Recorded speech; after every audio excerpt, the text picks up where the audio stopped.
The Concordat station floated in space like a massive jewel. Ships from hundreds of worlds docked at its ports every hour. Today was special. The Galactic Heritage Exhibition happened only once every 100 years, and species from across the galaxy brought their greatest treasures to display. Jiwoo pressed her face against the viewing window of the human shuttle. She had never seen anything like this station. It was huge, bigger than Earth's moon. Lights sparkled across its surface like stars. She was only 24 years old and could barely believe she was here. "Stop gawking," Minho said from the seat beside her. He was her colleague and friend, older by 5 years and much calmer about everything. "You're representing humanity. Try to look professional." Jiwoo pulled back from the window and straightened her uniform. She was a xenoarchaeologist, which meant she studied alien cultures and their history. Humanity had only joined the galactic community 50 years ago. Most aliens still thought humans were primitive and young. Sometimes Jiwoo felt that way too, especially now. The shuttle docked with a soft thump. The doors opened and Jiwoo stepped into a world of wonders. The main exhibition hall stretched out before her, so large she could not see the far end. Thousands of aliens walked through the space. Some had scales, others had fur. Some floated, others slithered. A few looked almost human, but most did not. Display cases lined the walls, each one holding something precious. Jiwoo saw ancient weapons, strange art, and devices that glowed with unknown energy. Each item had a story, a piece of history from civilizations millions of years old. "The Vorath display is this way," Minho said, checking his data pad. "That's the one everyone is talking about." Jiwoo followed him through the crowd. She tried not to stare at the aliens around her, but it was hard. A being made entirely of crystallized light passed by her left. Something with 12 legs and no visible eyes brushed past her right. This was normal for them, but for Jiwoo, everything still felt like a dream. They reached the Vorath section and Jiwoo understood why everyone was talking about it. A massive crowd had gathered in a circle. At the center stood a raised platform, and on that platform sat a device under a clear dome. Even from a distance, Jiwoo could see it was beautiful. It looked like a crystal sculpture, but it pulsed with soft blue light. The Vorath themselves stood guard around it. They were tall reptilian beings with dark green scales and golden eyes. They wore robes that seemed to be made from metal threads. One of them, clearly the leader, stood beside the display. His scales were darker than the others, almost black, and he wore more jewelry. His name tag read Velcros, High Priest of the Eternal Order. "Attention, honored guests," Velcros said. His voice was deep and carried across the hall without any speakers. The crowd fell silent. "We, the Vorath, have existed for 15 million years. Our records stretch back through time itself. But even we are young compared to this." He gestured to the device. The dome lifted away with a soft hiss. The crowd moved closer, and Jiwoo found herself pushed forward until she was near the front. "This is the Eternal Archive," Velcros continued. "We found it on a dead world at the edge of the galaxy. Our best scientists have studied it for 3 centuries. It is over 1 million years old. It predates our civilization. It predates most civilizations in this galaxy," the crowd murmured with awe.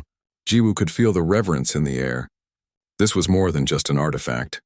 To these aliens, it was proof that greater beings had existed before them. "The device preserves data forever," Velcro said. "It repairs itself. It uses principles of engineering we still do not fully understand. Inside it are mathematical proofs of impossible complexity and star charts that show stellar positions from eons ago. Whoever made this was beyond us. They were gods among the stars." The crowd remained silent, respectful. Some aliens bowed their heads.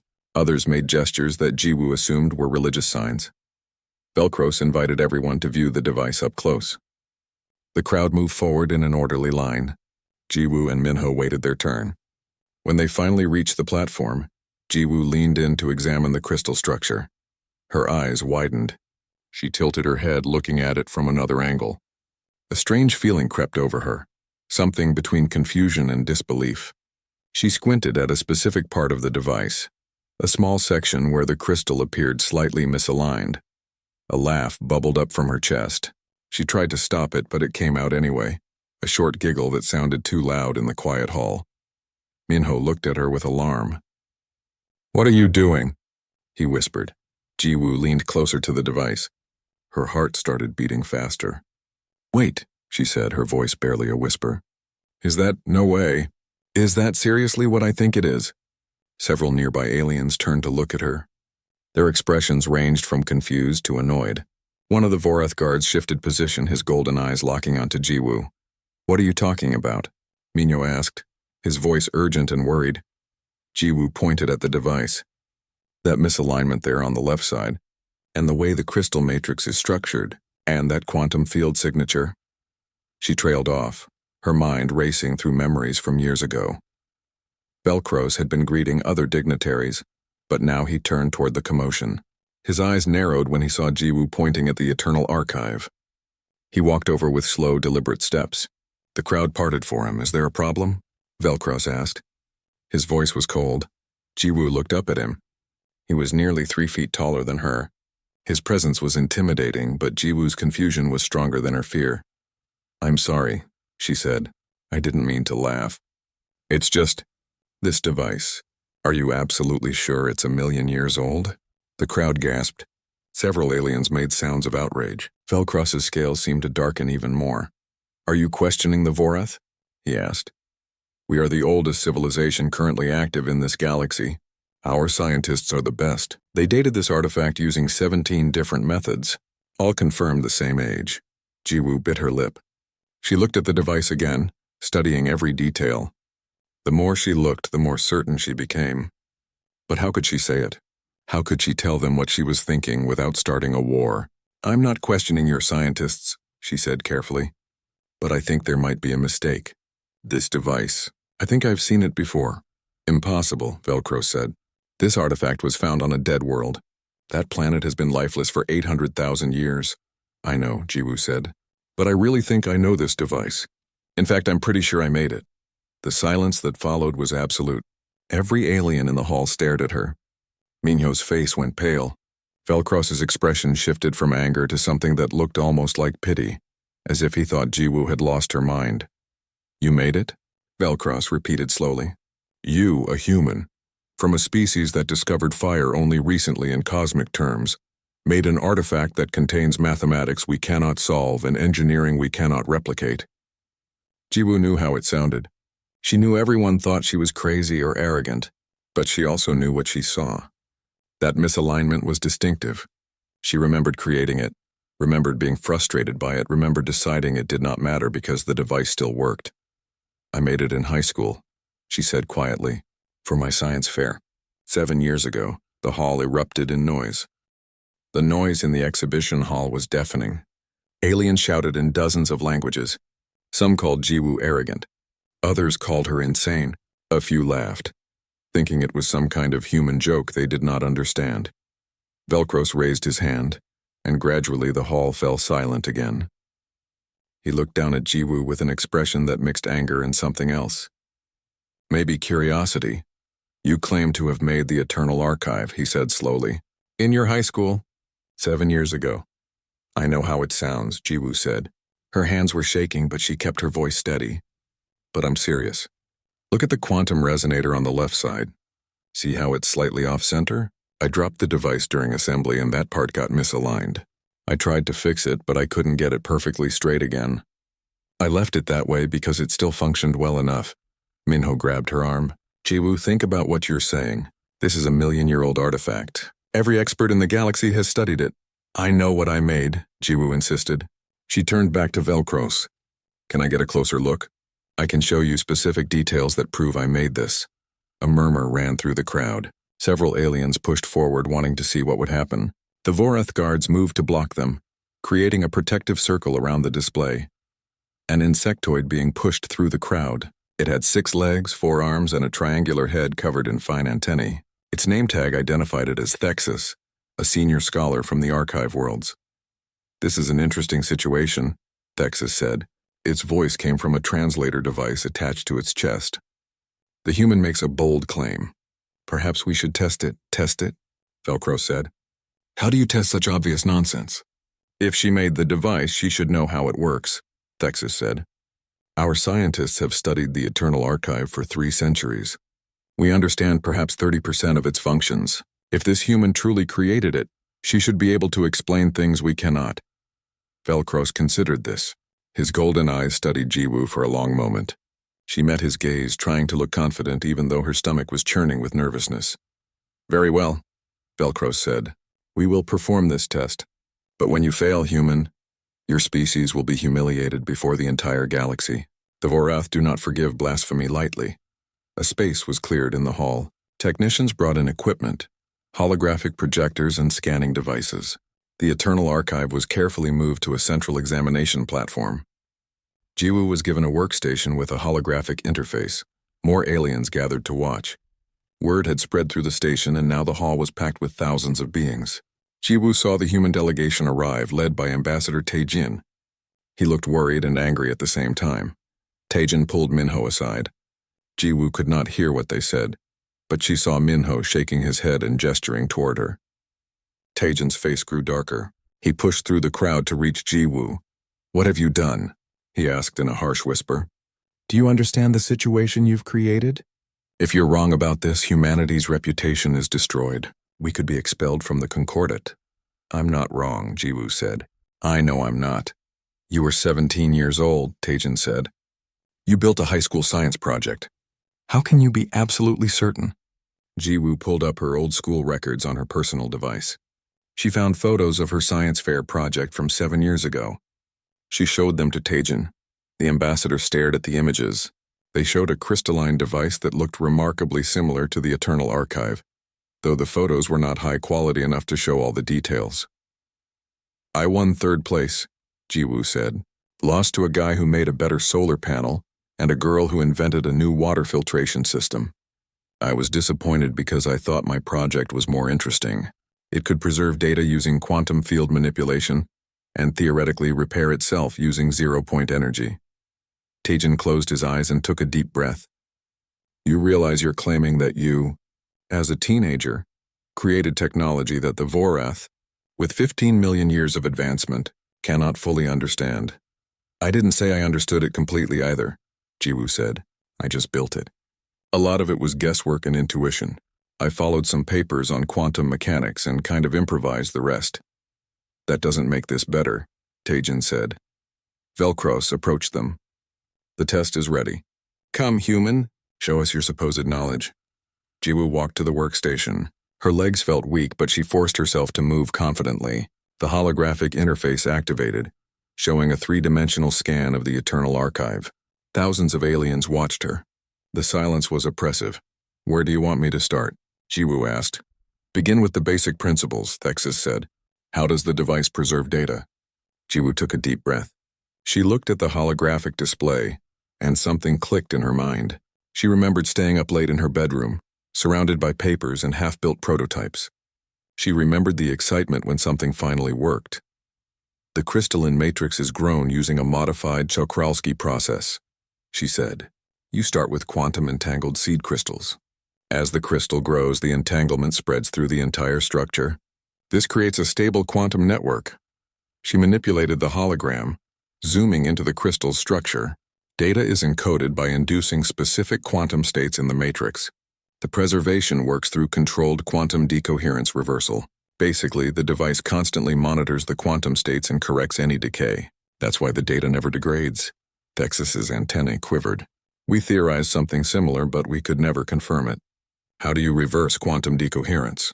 "You need to harvest zero-point energy from vacuum fluctuations," Jiwoo said. "That's what powers the self-repair function. See these nodes throughout the crystal? They're quantum field generators. They create a stable field that filters zero-point energy and channels it where needed."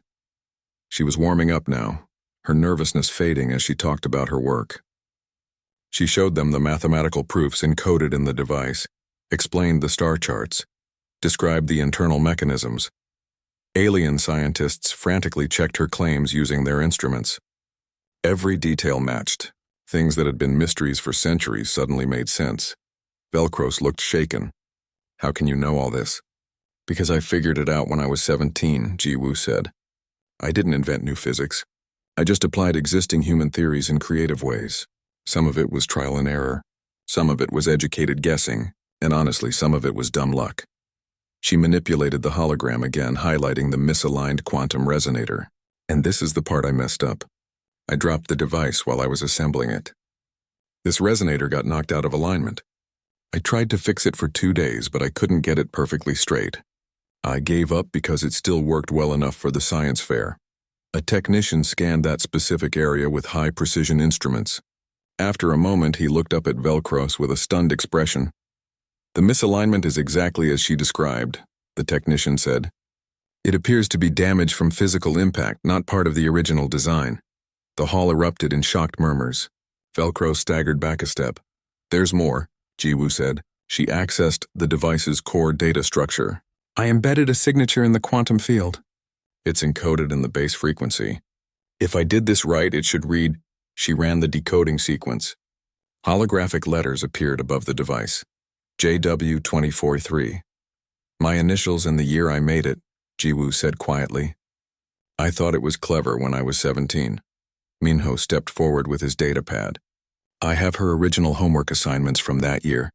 The mathematical proofs inside the device." He projected them in hologram form next to the proofs from the Eternal Archive. They were identical. Even the same teacher's correction note on problem 7 was visible. The silence that followed was different from before. It was not angry or mocking. It was the silence of people having their entire worldview shattered. Velcro sank to his knees. "This cannot be. We built our faith on the Eternal Archive. We believed it proved the existence of the Ancient Ones, beings far beyond us who walked the stars in the distant past. But it was made by a child. A human child 7 years ago." "I'm sorry," Jiwoo said. She genuinely meant it. She had not wanted to destroy anyone's beliefs. Thexus moved closer to the device, studying it with new understanding. "The question now is different," the scholar said. "The artifact is 1 million years old. The planet where we found it has been dead for 800,000 years. But the human made it 7 years ago. How did it travel back in time? And how did it cross the galaxy?" Jiwoo's expression changed. "Oh no. The science fair demonstration. My project malfunctioned." "What happened?" Minho asked. "It created a temporal spatial anomaly," Jiwoo said. "A small one just for a few seconds. Then the device vanished. I assumed it disintegrated from the energy overload. My teacher was really mad because we had to evacuate the gym. But if it didn't disintegrate, if it actually created a stable wormhole through space and time, the implications hit everyone at once.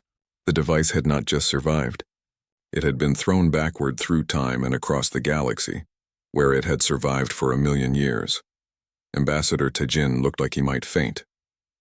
"A high school science project created a temporal anomaly?" The council chamber was massive and circular. Seats rose in tiers around a central platform where Jiwoo now stood. Representatives from hundreds of species filled those seats. Some looked curious. Many looked angry or afraid. All of them were talking at once. A being made of living stone struck a massive gong. The sound echoed through the chamber and gradually the noise faded. The speaker of the council, a floating jellyfish-like creature named Orovas, drifted to the center platform. "This emergency session has been called to address the human situation," Orovas said through its translator. "We have witnessed disturbing evidence today.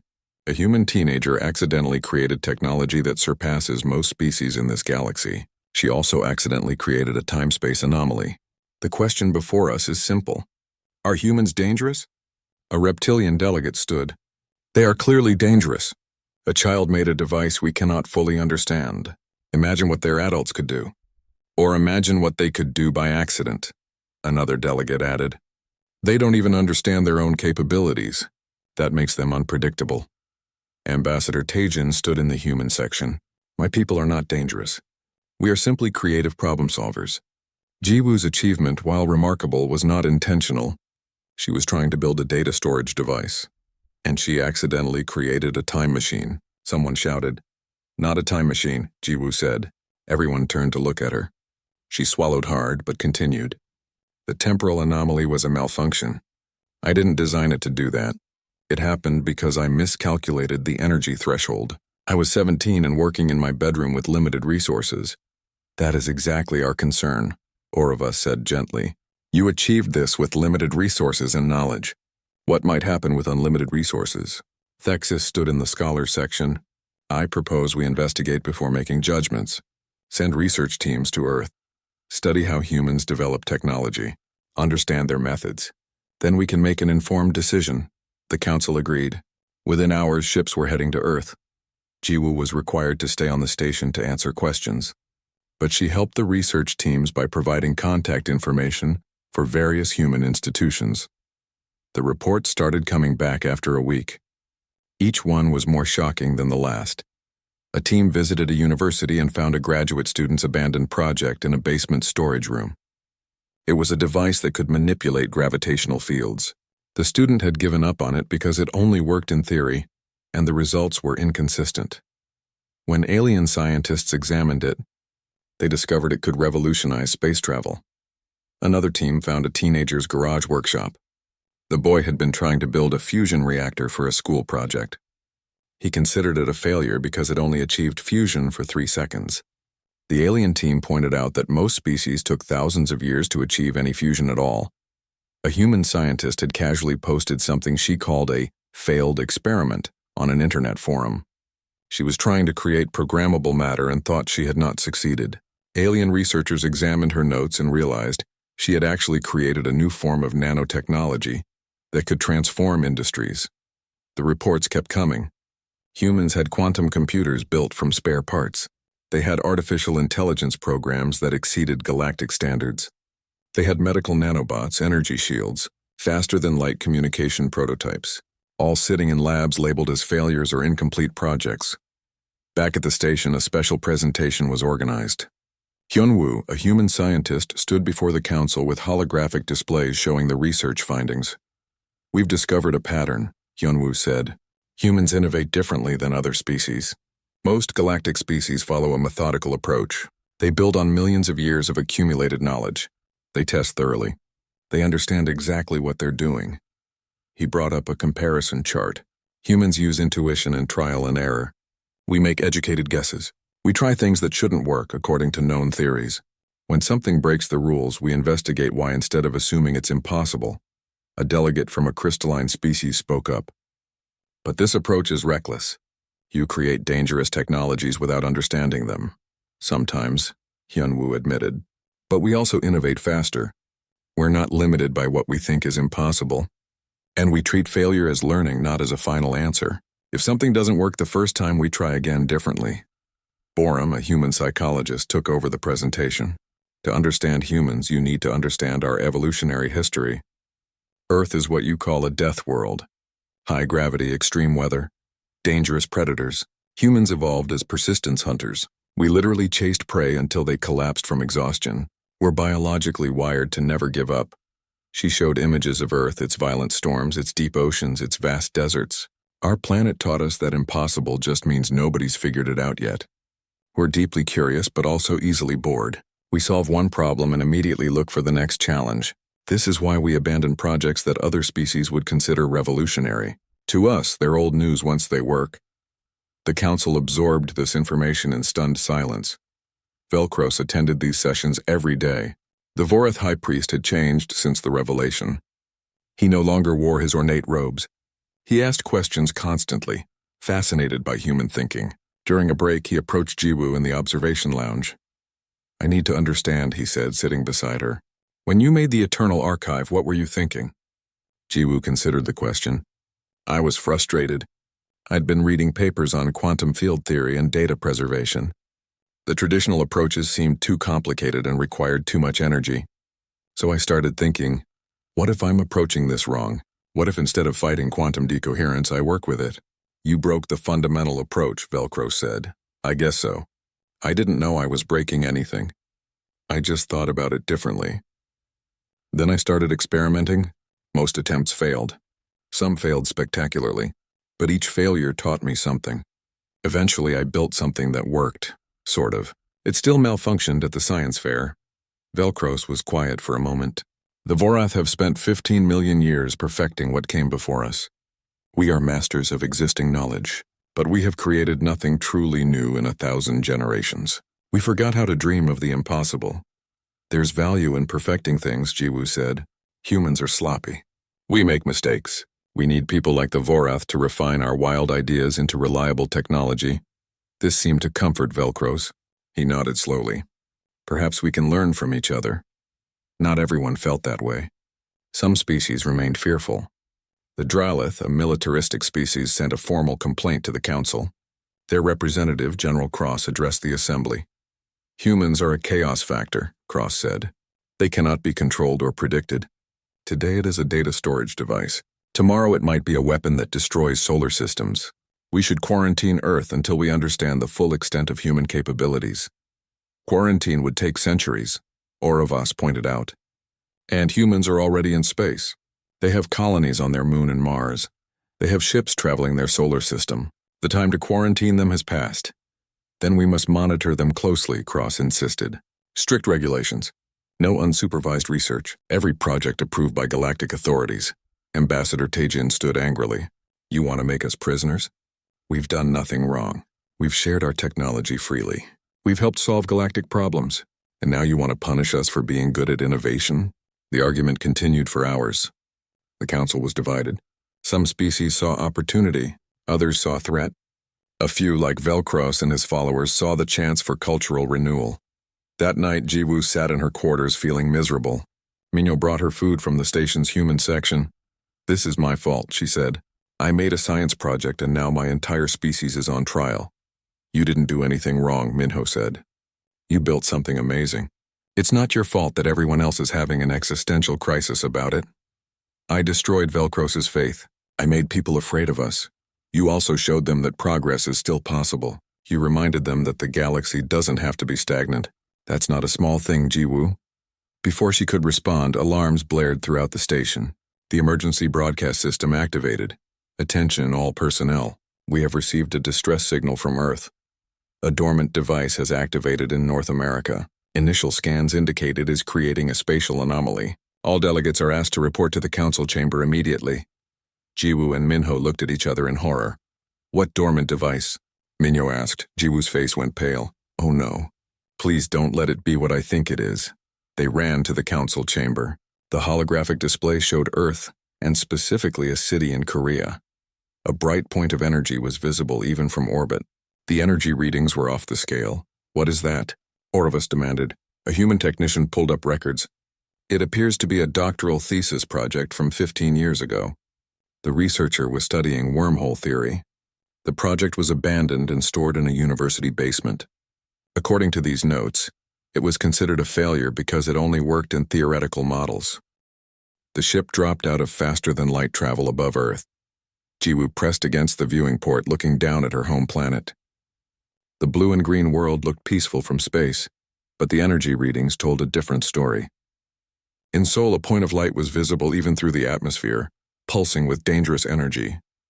That's bigger than I expected, Minho said beside her. Velcro studied the sensor displays. The wormhole is growing exponentially. At this rate, it will reach critical mass in 6 hours. What happens then? Nothing good, Jiwoo said. Spatial collapse, maybe. Or it could tear a hole in reality. Honestly, I don't know. Wormhole physics isn't my specialty. Comforting, Thexis said dryly. The ship descended rapidly. Other alien vessels followed, full of scientists and observers who wanted to see how humans handled emergencies. Jiwoo hoped they would not be disappointed. Or horrified. They landed at Seoul National University's emergency staging area. The campus had been evacuated, and military vehicles surrounded the science building where the wormhole was located. Jiwoo expected chaos but instead found organized activity. Humans moved with purpose, each knowing their role. A woman in a military uniform approached. I'm Colonel Jisoo. Are you the xenoarchaeologist who figured out the Vorath artifact? That's me, Jiwoo said. Is the original researcher here? Dr. Daeun is inside monitoring the anomaly. She's been trying to understand what triggered it. The device has been dormant for 15 years. Then yesterday it just activated on its own. They entered the building. Emergency lights cast everything in red. Cables ran along the floors connecting monitoring equipment. The basement door was reinforced with some kind of energy shield. Jiwoo could feel the vibration in the air, a deep thrumming that made her teeth ache. Dr. Daeun was in her 40s with gray streaking her black hair. She looked exhausted but focused. When she saw Jiwoo and the alien delegation, her eyes widened. You're the girl who made the time-traveling artifact, Daeun said. I didn't mean to make it time travel, Jiwoo said. And I'm guessing you didn't mean to open a wormhole? Definitely not. My thesis was about theoretical wormhole mechanics. I built this device to test if stable wormholes were possible. The math said yes, but every practical test failed. So I published the theoretical work and moved on. The university stored the device in the basement. I forgot about it. Why did it activate now? Thexus asked. Daeun pulled up sensor logs. I don't know. There was no trigger event. No power surge, no external energy source. It just turned on. Jiwoo studied the readings. Something nagged at her memory. What year did you build this? 2028, why? Jiwoo did quick math in her head. 15 years ago. My device created a temporal anomaly 7 years ago and ended up 1,000,000 years in the past. What if wormholes create temporal resonance? What if your device is responding to some kind of echo through time? That's completely theoretical, Daeun said. So is an actual working wormhole, but here we are, Jiwoo pointed out. Velcro stepped forward. Can it be shut down? Both women looked at each other. Daeun spoke first. I never figured out how to shut it down. I only knew how to start it, theoretically. Since it never actually worked before, I didn't need a shutdown sequence. We need to see the device, Jiwoo said. Colonel Jisoo led them down the basement stairs. The energy shield at the bottom flickered and parted to let them through. The basement was large and cluttered with old equipment.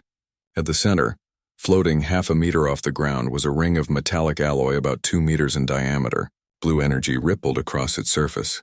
In the center of the ring, space itself looked wrong. Colors bent strangely, and Jiwoo could see what looked like distant stars through the opening. It's beautiful, Minho whispered. It's dangerous, Daeun corrected. The energy output is increasing. The wormhole is pulling in matter from the surrounding area. See those cracks in the floor? The gravitational stress is getting worse. Jiwoo walked around the device, studying it from every angle. She pulled out her scanner and took readings. Behind her, alien scientists did the same. The room filled with the soft sounds of clicking instruments and whispered analysis. The energy has to come from somewhere, Jiwoo said. Even zero-point energy needs a collection mechanism. My device used quantum field generators throughout the crystal matrix. What's your power source? Daeun pointed to nodes along the ring. Quantum vacuum fluctuation collectors. They pull energy from empty space. I designed them to be self-sustaining once activated. That's the problem, Jiwoo said. There's no off switch built into the energy collection system. It's feeding on itself, growing stronger. Can we disrupt the quantum field? Thexus suggested. Too risky, Daeun said. A disruption might cause explosive decoherence. We could destroy half the city. Jiwoo circled the device again. She chewed her lip, thinking, what if we don't disrupt the field? What if we redirect the energy flow? Give it somewhere else to go. How? Daeun asked. We reverse the polarity of the quantum vacuum collectors. Instead of pulling energy in, we push it out. The wormhole collapses because it loses its power source, but the energy dissipates gradually instead of explosively. Daeun pulled up holographic schematics. That could work. But we'd need to reprogram the collectors simultaneously, all of them at once. If even one stays active, the imbalance could be catastrophic. How many collectors? Jiwoo asked. 36, positioned around the ring at precise intervals. Velcro spoke up. We have scientists here from multiple species. Each can reprogram one collector. If we work together, coordinate perfectly, we can do this simultaneously. Daeun looked skeptical. This is delicate work. One mistake and we fail. Then we don't make mistakes, Jiwoo said. She turned to the assembled aliens. Who here has experience with quantum field manipulation? Hands, claws, and tentacles raised throughout the room. Jiwoo counted. Exactly 36 volunteers, including herself and Daeun.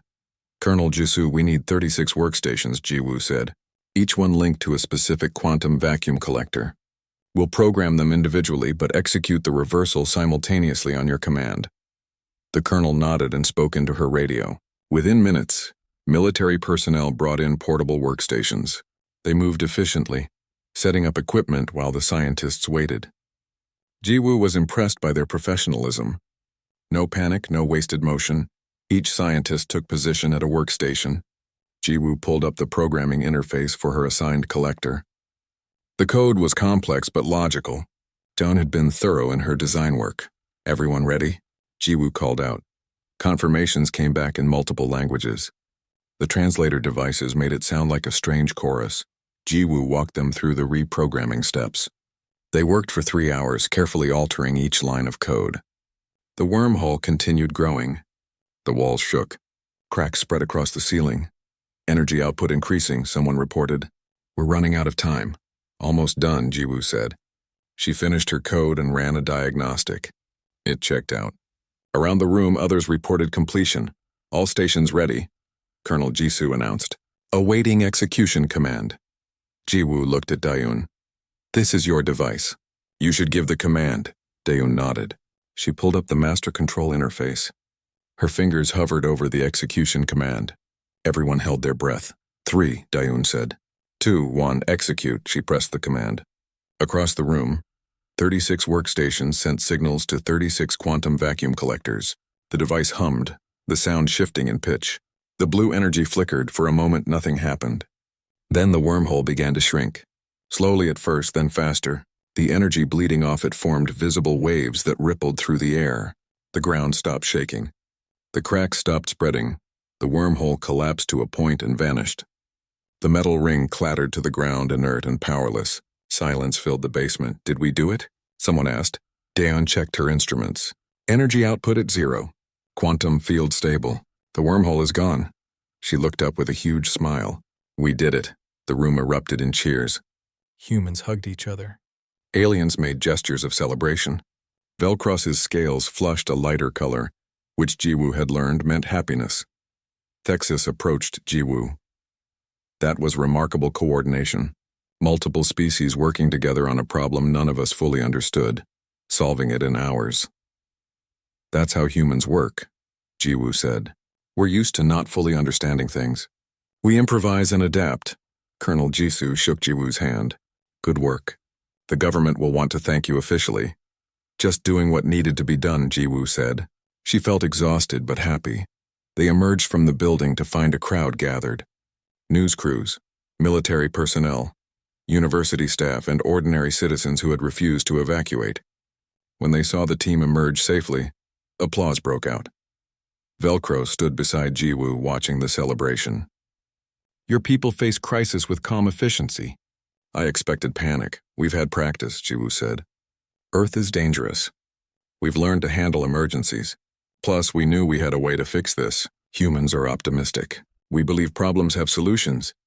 Even problems you created yourselves? Especially those. We made it so we can unmake it. That's the logic. Velcros was quiet for a moment. I begin to understand humans. You are chaos, yes, but you are also solution. You break things and fix them. You create problems and solve them. 6 months had passed since the council vote. Jiwoo stood in the grand hall of the first innovation center, watching construction crews put finishing touches on the facility. It was built on a neutral world, halfway between Earth and the Vorath homeworld. The building was a mixture of architectural styles, human and alien merged into something new. The dedication ceremony starts in an hour, Minho said, checking his schedule. Delegates from 40 species are attending. No pressure, Jiwoo laughed. She was used to pressure now. In 6 months, she had gone from unknown xenoarchaeologist to humanity's first galactic chief innovation officer. The title still felt strange, but the work felt right. The Innovation Center was her idea, refined by Velcros and approved by the council. It was part school, part laboratory, part cultural exchange. Humans would teach their problem-solving methods. Aliens would share their vast knowledge. Together, they would push the boundaries of what was possible. How many students enrolled? Jiwoo asked. 300 for the first term, Minho said. Mix of humans and aliens. Ages from 16 to 6,000 years old. That's going to be interesting. Professor Yoonji approached them. She had been appointed as the center's academic director. The laboratories are ready. We have everything from basic workbenches to quantum fabricators, though I'm told to keep the teenagers away from the temporal mechanics lab. Probably wise, Jiwoo said, remembering her own teenage temporal accident. The ceremony began with speeches from various dignitaries. Ambassador Tajin spoke about cooperation between species. Thexus discussed the value of diverse thinking. General Cross surprisingly endorsed the program and admitted that his fears about humanity had been overblown. Then it was Velcros's turn. The former high priest had transformed in recent months. He no longer spoke of ancient mysteries and lost civilizations. Instead, he talked about the future.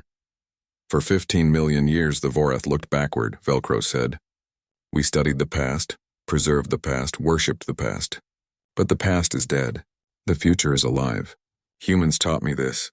They taught me that creation is more valuable than preservation. Today we begin creating the future together. When Jiwoo's turn came, she kept her speech short. When I was 17, I just wanted to win a science fair.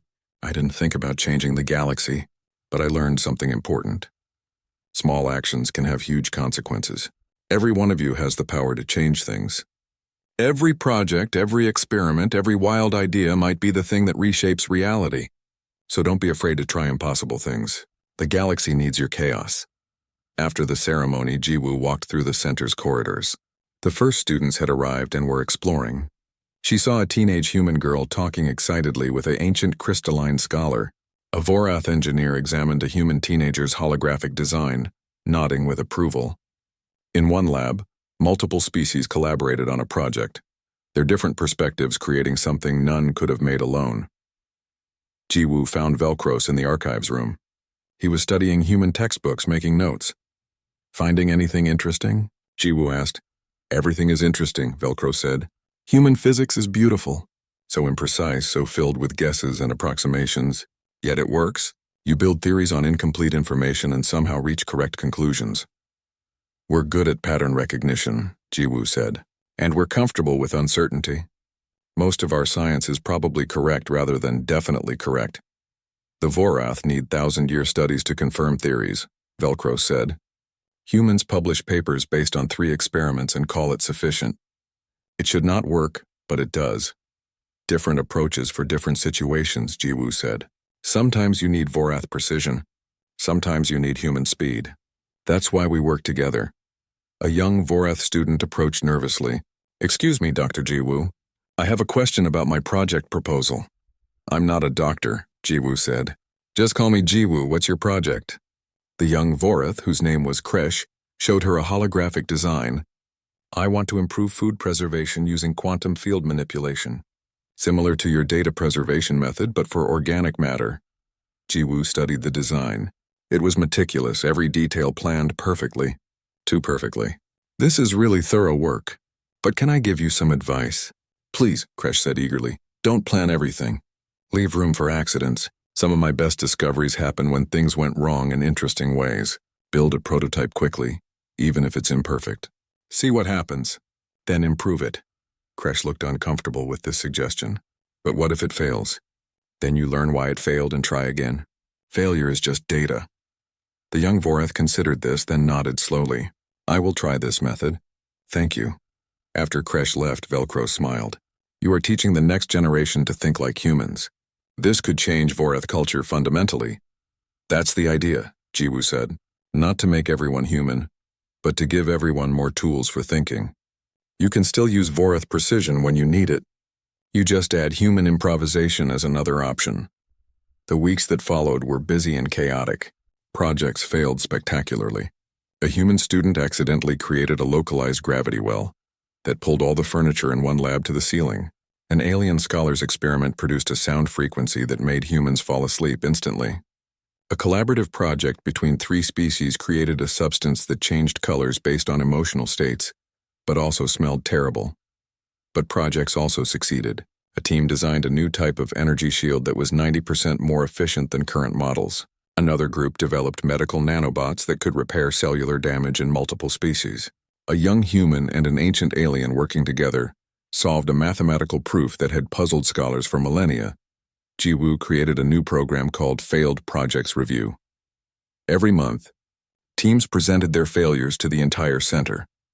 They explained what went wrong and what they learned. At first, students were embarrassed to present failures, but gradually it became a point of pride. The crazier the failure, the more interesting the learning. One evening, Jiwoo found Dayun visiting the center. The wormhole researcher had become something of a celebrity after the Earth incident. How's your new project? Jiwoo asked. Classified, Dayun said with a smile. But let's just say I'm working on controlled wormhole technology. After accidentally opening one, I figured I should learn to do it on purpose. Will it work?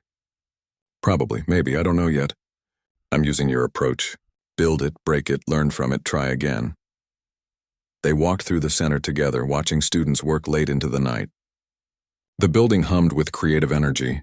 The galaxy is changing, Dayun said. Research papers are being published faster. New technologies appear every month. Species that barely communicated before are collaborating. All because you laughed at a million-year-old artifact. I still feel bad about that, Jiwoo admitted. I destroyed Velcros's faith. You gave him something better, Dayun said. Purpose. He was preserving the past. Now he's building the future. That's a gift. A young human student ran past them carrying a device that sparked with blue energy. An alien professor chased after him, shouting something about proper safety protocols. Jiwoo and Dayun looked at each other and laughed. Chaos, Jiwoo said. Productive chaos, Dayun corrected. 3 months later, Jiwoo was invited to address the full Galactic Council. She stood in the same chamber where humanity's fate had been decided. But now she came with progress reports. The first innovation center has produced 47 patentable technologies, Jiwoo said. 12 are already in production. 5 more centers are under construction on other worlds. We have a waiting list of 3,000 students from across the galaxy. She brought up holographic displays showing various projects. A human Vorath team developed a new faster-than-light drive that cuts travel time by 30%. A mixed-species medical team created universal vaccines that work across multiple biologies. A teenage human and an ancient scholar solved the Kresh equation, which was thought to be unsolvable. The council members murmured with approval. Even General Cross looked impressed. But it's not just about technology, Jiwoo continued. Cultural exchange has increased. Species that were isolated are now communicating. Trade has expanded. Conflicts have decreased because people understand each other better. The innovation centers are becoming diplomatic hubs. Orovus, the speaker, addressed her. You have exceeded all expectations, Jiwoo. The council is very pleased. We would like to expand the program. Can you handle 20 centers? With proper staff and funding, yes, Jiwoo said. But I want to suggest something more. What do you propose? Don't limit innovation centers to specific locations. Create exchange programs. Send human students to alien worlds. Bring alien students to Earth. Put mixed species teams in universities, laboratories, even businesses across the galaxy. Make innovation everywhere, not just in special buildings. The council discussed this. It was approved unanimously. Over the next year, the galaxy transformed. Human methods spread, but so did alien knowledge. Humans learned precision from the Vorath.